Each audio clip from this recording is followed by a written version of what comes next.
Can I then request, in terms of the program that I have, the representative of the Auditor-General, Ms. Dhumazi, to come and make a reflection in terms of the Auditor-General and the performance of municipalities in the province.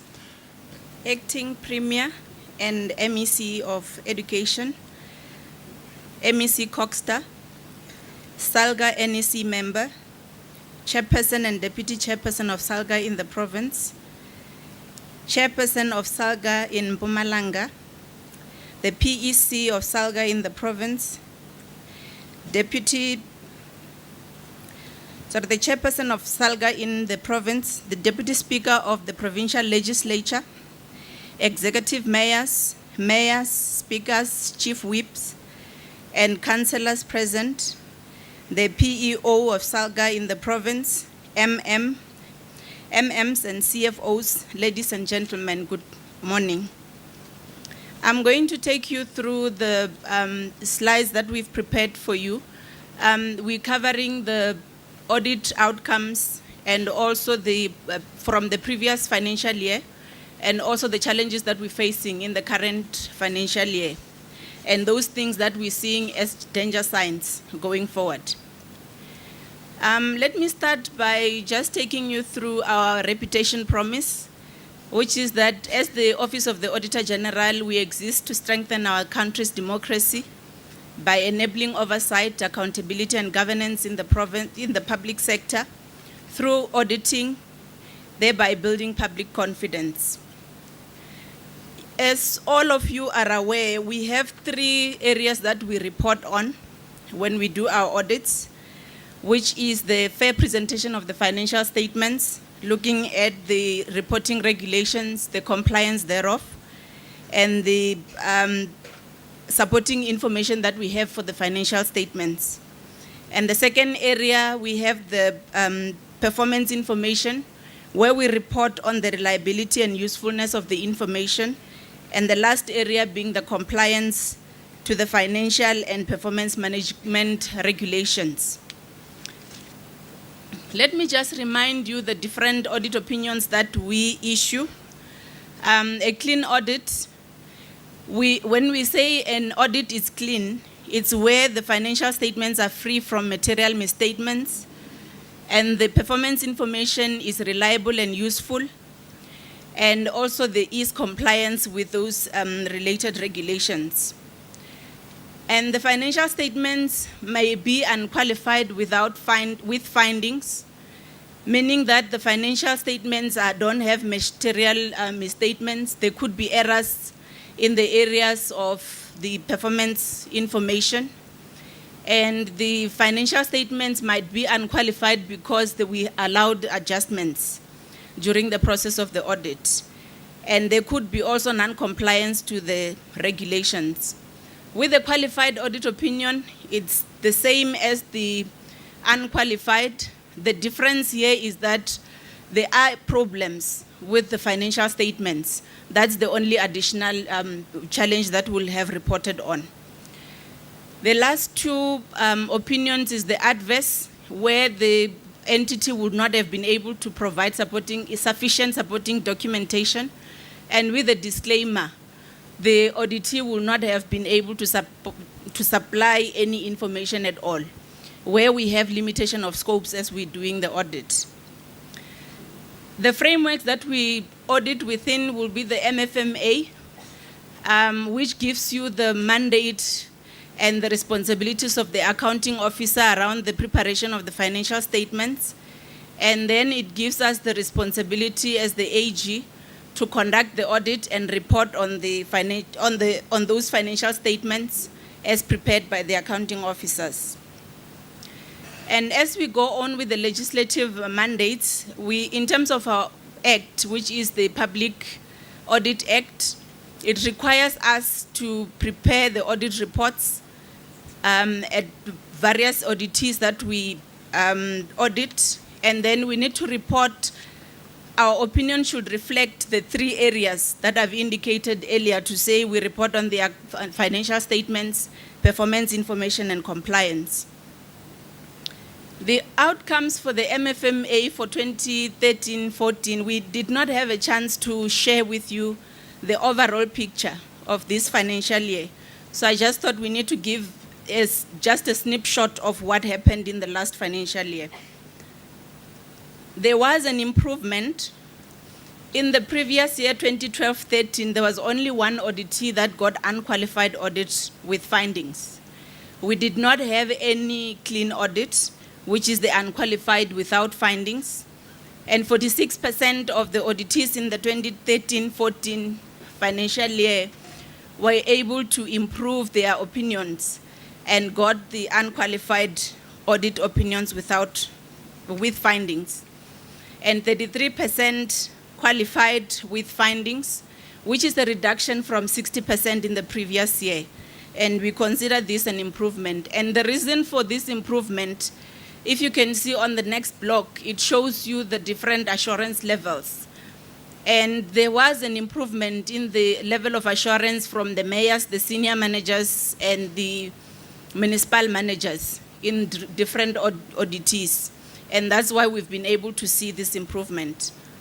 The challenges that we had in the previous year, it's around the risk area. I'm just going to talk to the one in the middle. If you check the qualities of the submission of financial statements, only one entity was able to submit the financial statements that did not require corrections. The rest of the 43%, for them to get an unqualified audit with findings, they had to correct certain things within the financial statements. And the root causes of this were that in most municipalities, key positions were vacant. And there was no consequence management in most municipalities, and there was slow response to by the political leadership and also by the municipal managers. Coming to the current financial year, the submission of the financial statements, all the municipalities were able to submit the financial statements on time, except the 3 that are listed there. And those are the days that they've submitted the financial statements on. From the financial statements that have been submitted, we then did an assessment to see where the municipalities are performing at. And now I'm just going to give you those problems that we've picked up and the things that we think you can be able to change so that this can improve. Under the annual financial statements, most of the municipalities are seeing this as a year-end process. And once it becomes a year-end process, we will not be able to improve on the qualities of the financial statements that are submitted. This needs to be treated on a monthly basis with all the reconciliations being performed. There's no adequate review and monitoring when preparing this information. And there's a lot of reliance on the consultants without any project management, meaning that when the consultant has prepared the financial statements and they leave, the officials are not able to give us explanations on those financial statements that have been submitted because they've not been part of the process. Okay, on the annual performance information, from the beginning when the performance indicators are developed, there are challenges that analysis is not performed to say what is it that we want to measure out of this performance and how are we going to achieve this. And this results in unreliability of the information that would then be gathered in the preparation of the annual reports. And there are no controls within municipalities around the preparation of the annual reports. And overall, our conclusion with all these challenges that we've come across is that there should be consideration of the quality of information that is being submitted. And also the information needs to be reviewed. The consequences when the financial statements are not properly prepared and reviewed is that it impacts on the improvement of the audit outcomes. It means as a province we will not be able to improve. And when the auditees are not able to explain the differences and the errors that are there in the audit, in the financial statements, there will be a lot of costs around the consultants, because the consultant will have to always be there to give those explanations. And this creates a problem that we have to spend more time in doing the audits, and then it increases the audit costs. And as the Auditor-General, there is a technical guidance memo that was issued to say, for repeat disclaimers, there are certain things that we should not be doing. Once we've received the financial statements, we assess whether the financial statements have any errors. And if there are errors, we'll then request the municipalities to go and make the correction, to give us supporting documents and say these are the things that we can be able to adjust.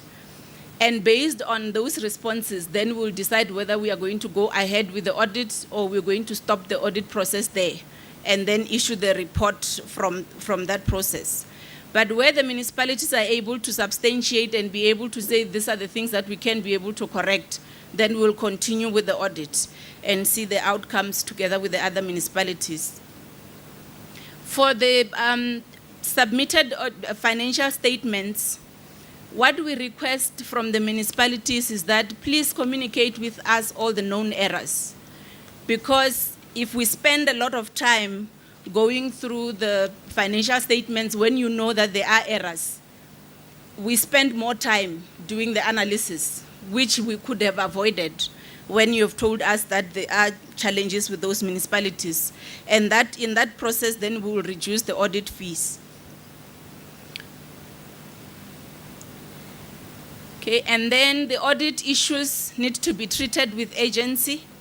And we need the involvement of the leadership within all the municipalities from the beginning of the audit. Because once the mayors and the MMs and the speakers are involved from the beginning of the audit process, it becomes easier because we don't have to wait and escalate issues at a later stage. The mayors are available and they know what is going on within the audit. And as an office, we've decided that the adjustments to the financial statements will no longer be done haphazardly. They will only be done at the end of the audit with the approval of myself or the deputy BE in the province, so that we can reduce the audit work that needs to be done after all the changes that needs to be done. Because if it's done at the end, then we'll audit once those adjustments. And then once we've identified the issues, we'll request management to go back and reassess the whole population and adjust all the misstatements, which will then inform the adjustments that we'll approve for correction of the financial statements at the end. And then the audit outcomes reflect the progress of the audit. It's not an event at the end of the audit. Whatever has been happening throughout the year in the auditee will determine the audit outcomes at the end. Okay, the challenges that we're encountering right now is the non-availability of key officials when we're doing the audit. This delays the process because then we'll submit requests of information and there's no responses that are coming through. And it means that when we get to the cut-off time, you might find that there's a lot of information that has not been audited. There are instances where supporting documentation are not submitted within the agreed timelines. And then there are recurring matters that are within the action plans, which year after year we are reporting on these issues, and they go into the action plan, and the action plan is being implemented, but we're not seeing any change in those issues. And then there are tendencies in some municipalities where they're relying on us to identify the errors. And like I've indicated earlier, when we've identified the errors, it becomes a challenge that it forms part of the adjustments to the financial statements that could be called material. And then if the audit is unqualified, it can never go to a clean audit because there are material adjustments that had to be done to the financial statements. Where consultants are appointed, as I've already indicated, the staff is not able to to give explanations of what is going on within there.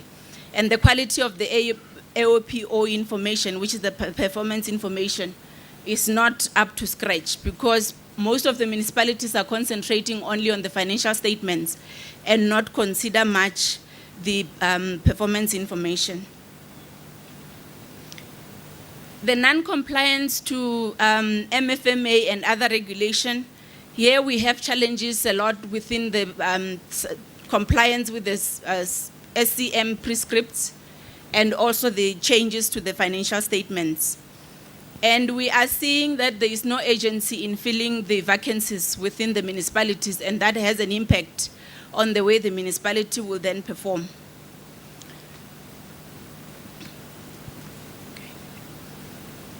These are the risk areas that we've identified so far that can cause bad audit outcomes for various municipalities. It's not what we've identified in all municipalities, and I'm not going to indicate within which municipalities, but there are some municipalities that we are picking up problems here. Around the assets, the PPE, the existence of assets, and the completeness of those assets. And the lack of supporting information where there is work in progress regarding the infrastructure development, prior corrections that are not supported well, and the completeness of irregular expenditure where you find that we've identified the irregular expenditure in the previous year and the investigation is not conducted. And when we pick up new irregular expenditure, it then becomes part of qualification matters in the current year. Water transactions where reconciliations are not done between the local municipalities and the district municipalities, and the completeness of disclosure items, being the commitments and the accruals. When the acting premier was talking, he indicated that we need, as the municipalities, you need to share and learn from each other's good practices. And I will end by saying to you, alone we can do so little, but together we can do much more. To emphasize that those municipalities that are doing good, let's learn from them and see what is it that we can implement within our municipalities and improve our outcomes. Thank you.